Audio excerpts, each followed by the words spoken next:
छोरा मान्छेहरूको लागि मैले के लेखेको छु थाहा छ? छोरा मान्छे हुन एकदमै गाह्रो छ। हामी त छोरी मान्छे हो, छिनमै रिसाइदिन्छौँ, छिनमै रोइदिन्छौँ, फकाउने मान्छे भए पनि नभए पनि यतातिर फर्केर बसिदिन्छौँ होइन, त्यो हाम्रो मुड हो। तर छोरा मान्छेलाई एकचोटि रुन पनि 100 चोटि सोच्नुपर्छ। कहाँ रुँदैछु, मान्छेको अगाडि होस्, भिडमा छु कि अलिकति न्याउरो देखेको छु कि जस्तो सुकै अवस्था होस् हाँसेर गुज्रिनुपर्छ। यहाँ यतिजना हुनुहुन्छ, उता हुनुहुन्छ। This is for all of you. यो चाहिँ मैले लेखेको एउटा पोएट्री, छोरा मान्छे।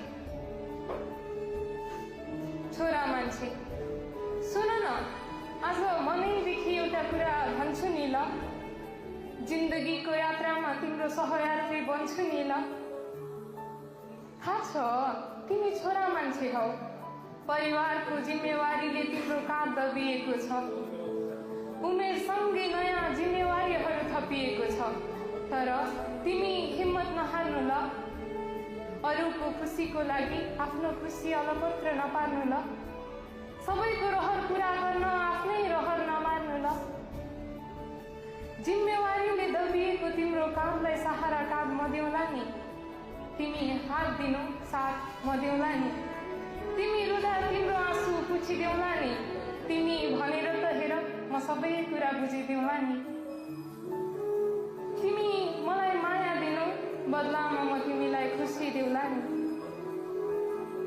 दिनभरिको थकानले ज्यान भारी हुँदा त्यो शिर मेरो काखमा राखी निदाउनु है, पीडाले त्यो मन भक्कानिँदा मलाई अँगालो हालेर रुनु ल। म भन्दिनँ छोरा मान्छे भएर नि रुन्छ भनेर, म भन्दिनँ कि छोरा मान्छे भएर नि रुन्छ भनेर, किनकि मलाई थाहा छ छोरा मान्छेको पनि मन हुन्छ भनेर।